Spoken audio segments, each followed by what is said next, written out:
So, yung mga B, may letter siya, B. Tapos, may eto pa siya. At saka, eto, tanong ba naman? O, diba? So, unahin natin tong small sticky notes niya na basahin. Tapos, may star, may gold, tapos, may rainbow siya. Tignan nyo, may rainbow. Tapos, may flowers, may heart, may unicorn. Tapos, positive vibes, sabi niya. At saka may shell, at saka ice cream. Ayan, ice cream.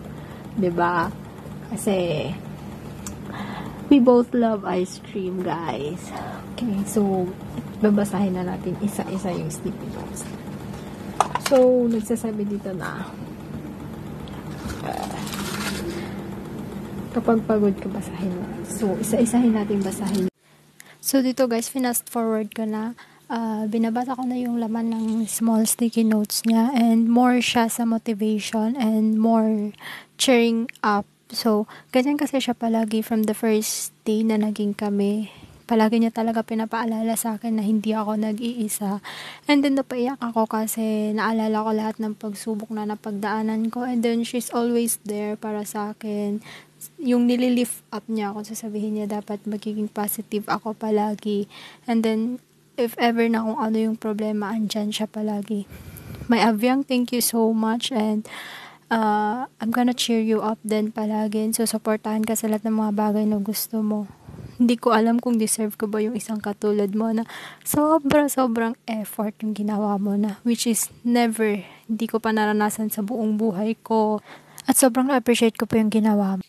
Okay, ito yung next last sulat niya, which is tula. And, ay, ang haba ng hair ko, magbabasa. Kinilig ako dito kasi maiksi na tula lang siya, pero worth it yung laman. And, sobrang oh my God, talaga. Ay, napangitim ako dito. It's in my heart. So, siya, tas may word na I love you.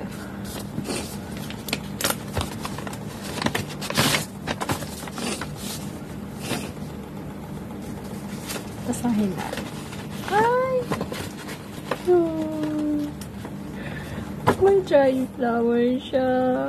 May rose at did you guys? Ganda, diba?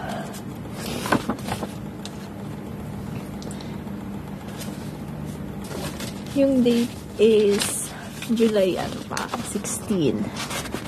July 16 yung date. Hi, my Avi. Thank you so much sa effort mo. Sobrang appreciate ko. Napaka-priceless talaga ng ginawa mo sa akin.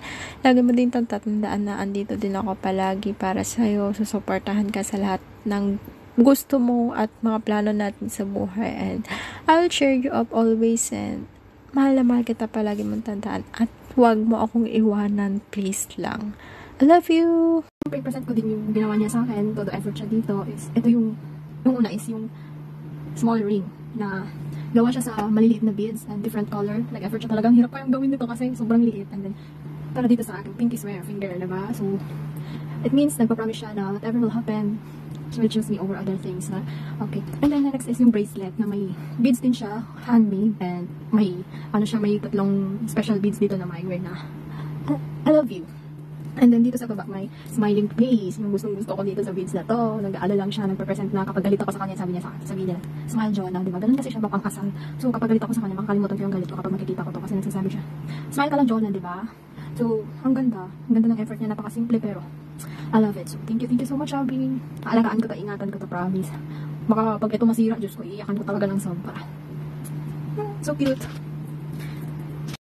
We all deserve a pure and genuine love. So, lagi lang tatandaan na when it's pure and real, it will come at the right time.